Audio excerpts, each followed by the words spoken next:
कलाम sir ने बचपन से ही सपना देखा था कि मुझे एक दिन पक्षियों के जैसे आकाश में उड़ना है। उनका सपना अपने अंतिम चरण पर था। वे वायुसेना चयन बोर्ड में इंटरव्यू देने के लिए देहरादून रवाना हो गए। चयन बोर्ड में बुद्धि के बजाय व्यक्तित्व पर आधारित कई प्रश्न पूछे गए। शायद वे शारीरिक योग्यता ही देख रहे थे। भीतर की उत्तेजना के बाद भी वे शांत दिख रहे थे, दृढ़ संकल्पित थे, लेकिन साथ ही चिंतित भी। मन में विश्वास होते हुए भी तनाव था।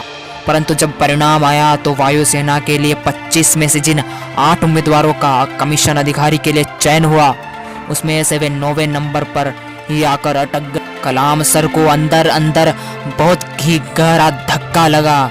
वे किंग कर्तव्य विमूढ़ हो गए थे। उनका सपना वायुसेना में नौकरी पाने का अवसर, जो उनके हाथ के करीब ही था, आकर निकल गया।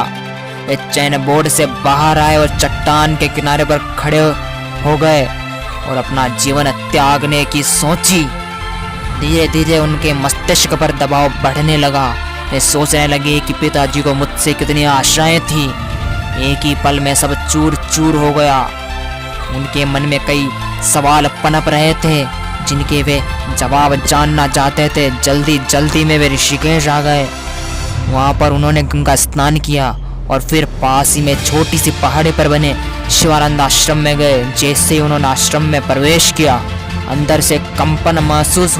उन्होंने देखा कि चारों ओर बड़ी संख्या में साधु समाधि लगाए हुए बैठे हैं। उन्होंने पढ़ा था कि साधु आत्मिक व्यक्ति होते हैं, वे व्यक्ति जो अपने अंतर ज्ञान से सब कुछ जान लेते हैं। वे उन सभी प्रश्नों के उत्तर जानना चाहते थे जो उन्हें परेशान कर रहे थे। वे स्वामी शिवानंद से मिले, जो बिल्कुल भगवान बुद्ध की तरह दिख रहे थे।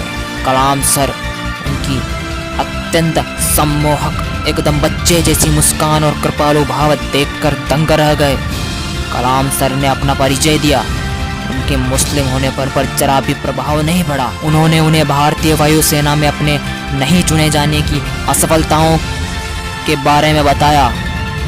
अब स्वामी जी ने मुस्कुराते हुए कहा, अपनी नियति को स्वीकार करो। शायद वो तुम्हें इससे भी कुछ बड़ा बनाना चाहता है। जाकर अपना जीवन अच्छा बनाओ। नियति को मंजूर नहीं था कि तुम वायुसेना में पायलट बनो। असमंजस से निकल अपने अस्तित्व के लिए सही उद्देश्य की तलाश करो, स्वामी जी ने कहा। और वे स्वामी जी से विदा लेकर दिल्ली लौट आए। और फिर कुछ ही दिनों बाद इसरो में उनका सिलेक्शन हो गया और अग्नि, त्रिशूल, मारुत, पृथ्वी जैसी बड़ी बड़ी मिसाइलों का निर्माण उनके द्वारा पद्म भूषण, पद्म विभूषण, भारत रत्न से भी वे सम्मानित हुए। फिर वे देश के सर्वोच्च पद यानी राष्ट्रपति भी बने। End of the video I only say that कि अपने आप पर विश्वास रखो और फिर बाकी भगवान पर छोड़ दो। वो आपके लिए अच्छा ही चाहता है। उसने आपके लिए बहुत अच्छा ही सोच रखा है।